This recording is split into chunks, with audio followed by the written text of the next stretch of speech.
Every producer struggles with getting a good mix. Trust me, I've got an email open where tons of people send me their terrible mixes and terrible beats. And I thought, what better way to show how to get a good mix than by fixing some of your beats and mixes. This first submission comes from Aaron. Aaron said, I made this beat like 6 months ago and I honestly think it's my best beat, but the mix is absolutely awful. Let's give it a listen.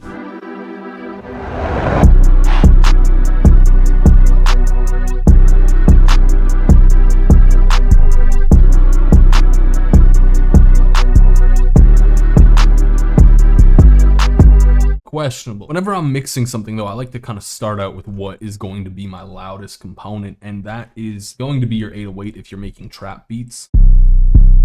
And I like that we're starting off with this no-nonsense approach to your 808 in terms of your sample, because this is kind of, I guess, where the mixing process for your 808 is starting. You're boosting it by 6%, but that's kind of it. There isn't really much point to this. You're just making it louder here. Clip it instead, and you can still get that loudness, but you can give it some saturation, and this will make it sound probably better. And you can also use the EQ knob if you want to turn it up a bit more.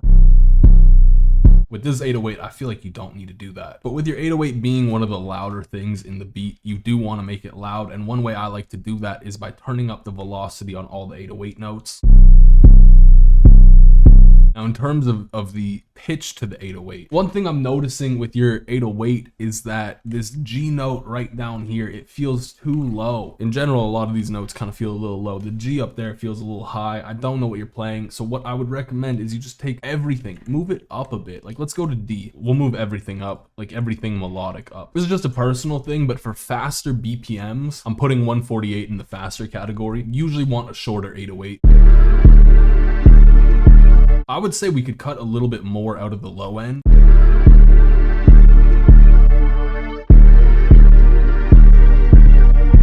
Now, if you want to get a nice clipping, saturated sound on your 808, you can just go right in here, slap on some Fruity Soft Clipper. The 808 is going to clip before it goes into anything else. So we're still going to get that same kind of clipped sound on the 808, but it's not going to distort anything else. And if we want it to, we can just turn it up after the fact. Now, you got a kick here too. I'm a hater of kicks, but let's give it a listen.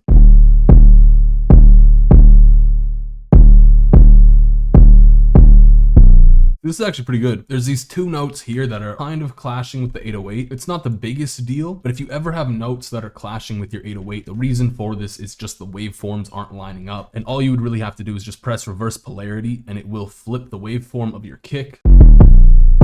Now, you might be wondering, oh no, what if the majority of the 808 sounds fine, but there's only a few notes where it sounds wrong, like it does here? Well, what I like to do is I like to clone the kick over, right? So we got our kick. Press reverse polarity on the one kick.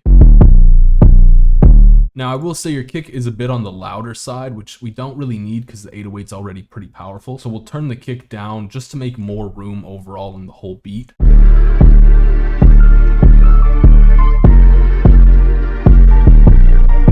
So now we got to look at the clap, because we've looked at the first two loudest things. We looked at the 808, we looked at the kick. We got to look at the clap. Realistically, as long as you're using good sounds, you're in a pretty solid spot. From there, it just kind of comes down to leveling everything.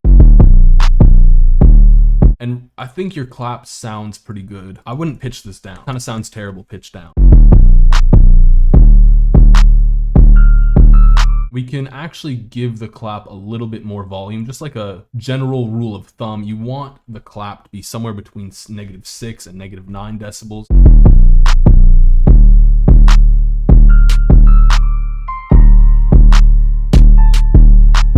I mean, panning, fine, you can pan how you want, but your accent snare should definitely be quieter. You want to think of your accent snare as something that's going to be adding bounce to your clap or your snare, whatever's hitting on the 3. Similar things can be said about your perks, like your chant here is louder than the accent snare, and you don't need all that volume.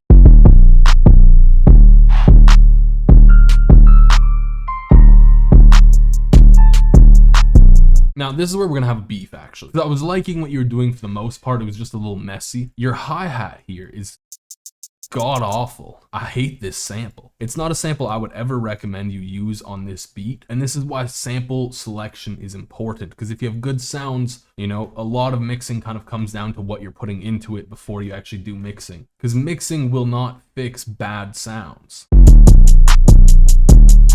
Now this hi-hat sounds a lot better, but it's a little loud now. And we got this gorgeous little open hat. Not bad, you did a pretty good job with the volume on the open hat. I would turn it down a tiny bit.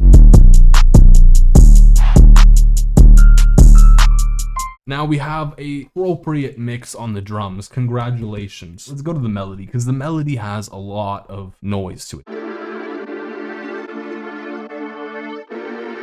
But the reason it sounds loud when it's really not that loud is you have a lot of this low mid, and you don't have much going on with the highs. We could honestly just cut out these highs and it might sound a little bit more roomy.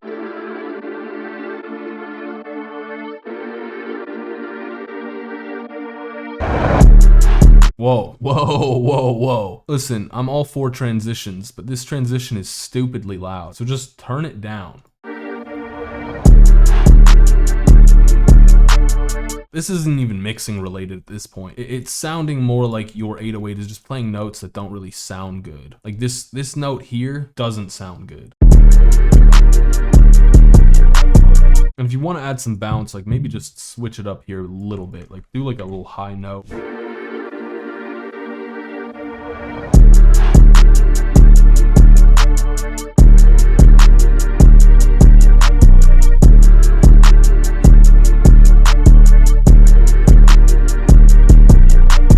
Now this next submission comes from Act Echo, and they said, I don't know, but it just does not sound right to me. And listen, it probably doesn't sound right though, probably because of mixing. That's my assumption. Let's give it a listen and we can find out.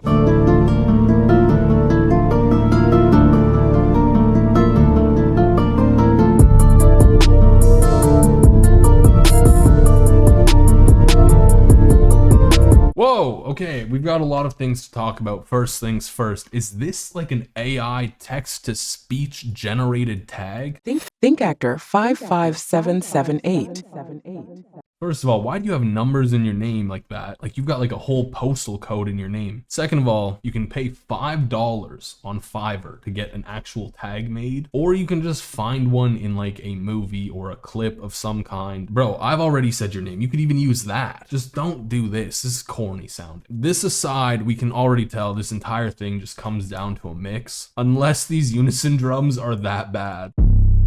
They're not terrible. Whoa, okay. Let's start with the master. What are you doing? Okay, we're gonna get rid of your limiter. We're gonna start at square one. If you have a bad mix or you just don't know what you're doing, start with the smallest possible thing. Start with the 808.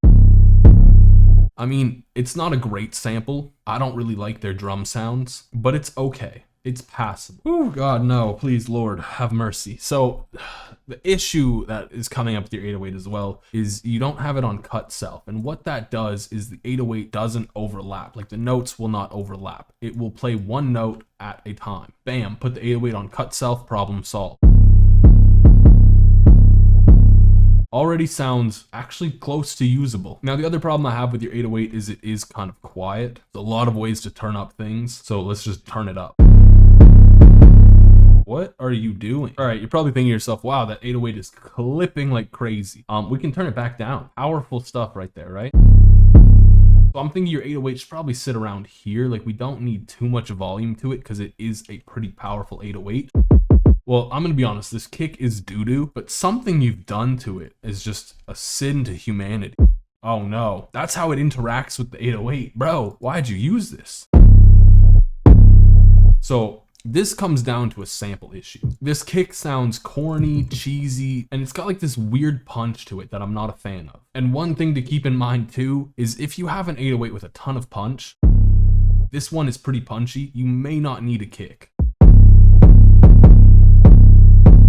I mean, this kick does work with it. I think we'll go with that. And now because we've got these two punches hitting at the same time and they sound good together, it's gonna be really punchy. But to ensure that things are actually gonna sound good all together, I'm gonna put soft clipper on your master. This is just gonna add saturation. A lot of people who don't actually know how to mix think this is bad to do. What is the unison sheesh? I should have just read it. It says open hat. Whoa, bro, stop! I know I'm supposed to be fixing your mix, but what on God's earth are you doing?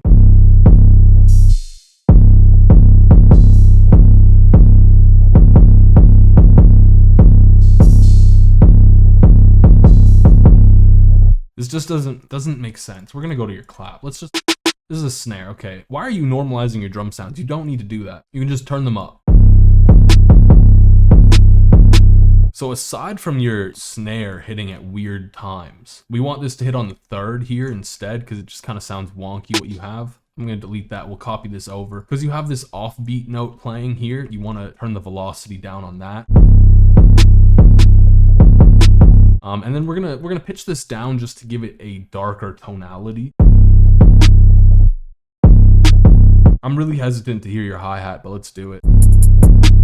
Again, good samples. I'm gonna be honest with you, Unison, that's not the place to get good samples. I know they've got like a bajillion, trillion, million free drum kits and they're all ass. I have free drum kits. There's free drum kits on Reddit. There's people in my Discord server with great free drum kits. I use those drum kits. There's no shortage of good free drum sounds. What there is though is an abundance of terrible drum sounds. I'm just gonna give you a random hi-hat from my own kit. We don't need the velocity to be this crazy on the hi-hat because you do want your hi-hat to be a little bit quieter. I'm all for the cut here, it just kind of feels awkward and out of place.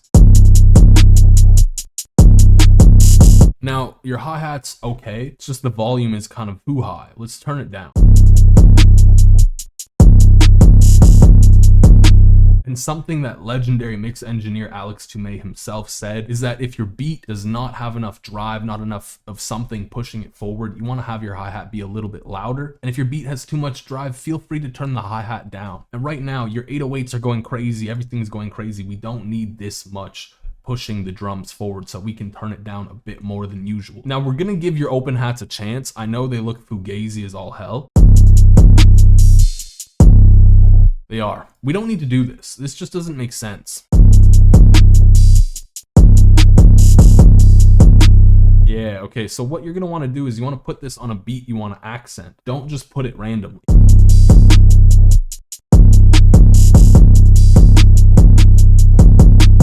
If you want to add a little bit of extra bounce to your open hat, just shorten the open hat. Also, life advice, if you ever have a sample, little drum sample like this, and you've got this little empty space at the beginning that you don't want, just turn the sample start knob up a bit.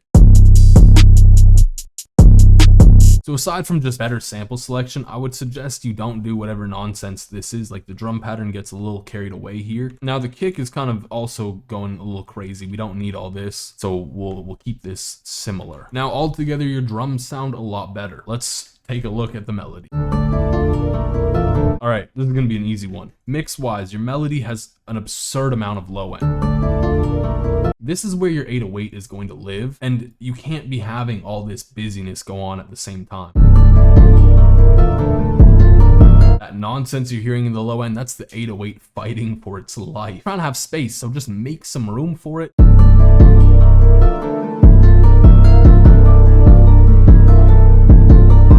Now, aside from that, your melody is pretty loud. Melodies don't need to be louder than the drums. The drums are actually supposed to be louder than the melody.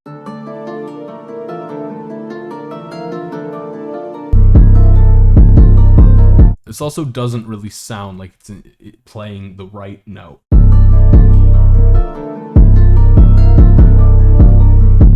It's not. That's in terms of whatever key you're in, you want to play notes that sound good with the melody. And this C doesn't really work. So if we go over to the key you're in D minor, I'm assuming that it's going to start on the D minor chord.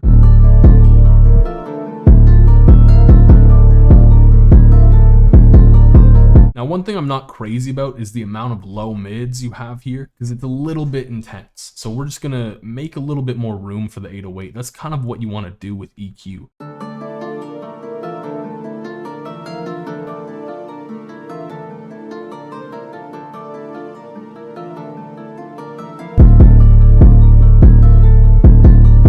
And because we made room in other parts of the melody, we can turn this up a little bit to compensate for the volume we removed.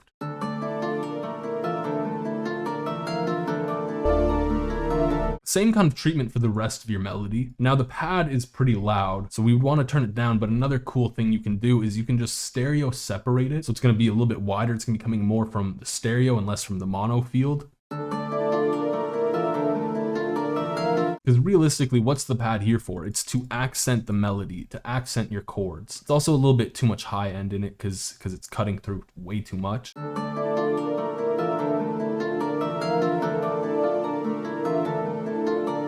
Personally, what I usually do with my pads is I find a spot that I like, usually around the mids, cut out most of the high end.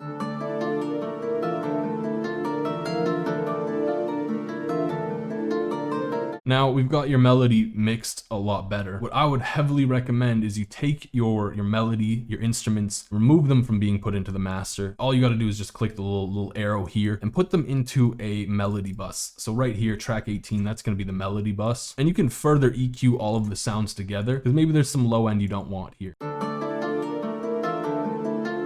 And another thing that is always good to do is putting a compressor on your melody bus. This is like the most genuine mix sauce you can ever learn. You can use this to make sure your melody is loud enough in relation to your drums, and also it will make your melody sound more comprehensive, just more glued together and more professional.